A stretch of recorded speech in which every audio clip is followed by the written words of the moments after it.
This is a video on my truck control module. It's Raspberry Pi based. Uses a multiplexer board that I designed. Also uses two 8-channel relay boards, as well as this police console board and a fuse block. It takes about 30 seconds to start up. We'll let that run. It's got emergency lights all across the dash, as well as the back window. It's got inputs from the truck, I think 12 total inputs for different functions. So when it boots up, it boots to the main menu, which is just 4 options. A lot of the things for this off-road module is specific to off-road. So we'll be able to go to an aux menu, which will just have things like comms and public address, which turns on the PA and the CB down there. It'll also have option for onboard air, as well as winch controls. Winch controls just goes to a simple power in and out. In and out are disabled by default, and power allows them to be used. So from here you can go straight to light controls, which has area lights, which will be an LED bar on the top of the truck. Running lights will be daylighters in the front. Rear would be a short LED bar on the roof rack. Left and right area will be little LED pods facing to the left and right off the roof rack. Roof rack hasn't been made yet, so none of those functions work right now. They just turn on the relay for them. Rock lights do work.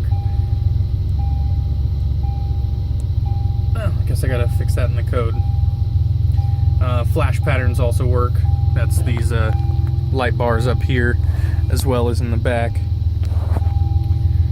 There's gonna be 8 patterns. I've configured 6 of them so far, which you can have it to just the dash, just the grille, just the rear, or any combination of them, and you can individually select the flash patterns you want. 5 is my personal favorite.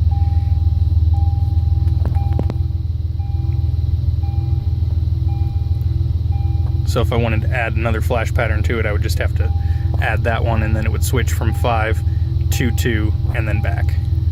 If you leave them all blank, it just goes through all of them.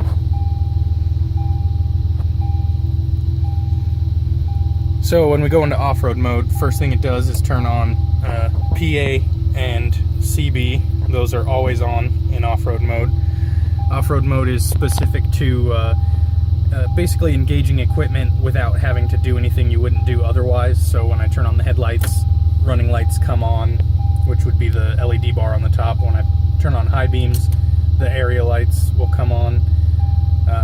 If I put it in reverse, if I shift it into reverse, the rear area lights come on,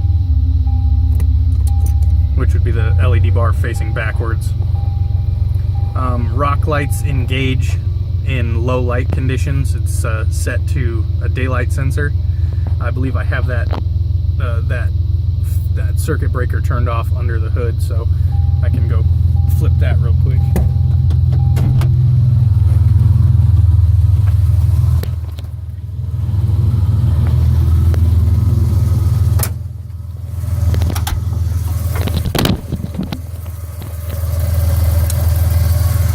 Then once the daylight sensor engages, it'll turn the rock lights on automatically because it detects the low light levels. Right around dusk these come on, so it's pretty well tuned. In addition, in off-road mode, this is actually what the project started as, a transfer case indicator. So if I put it into 4 high from 2 low or 2 high, it indicates on the screen that it goes to 4 high. It stays up for about 3.5 seconds. If I shift to 4 low, it indicates low range. And as well as when I shift out of 4-wheel drive back into 2-wheel drive, it'll indicate 2 high. So that's actually what the project started as, but as you can tell, it's snowballed. Turn signals, when I turn on my right turn signal, the far right LED in the front and in the back window both engage, as well as the left. It also has brake lights for when I hit the brakes. Those will stay on as long as I hold the brakes. That was actually pretty difficult to program without taking too much resources. And as soon as I let off the brakes, it goes off. Hazards are just the brake lights flashing in sync with the hazard flash solenoid. In addition, light sync is the option that's set by default when you go into off-road mode. You can turn light sync off and it'll turn off all lights that are currently synced, and you can turn it back on and it'll turn them all back on. Or you can individually take over lights, like if we didn't want the daylighters on, we could turn those off, and then those will stay off until you re-enable light sync. These are all manually controlled through all of them.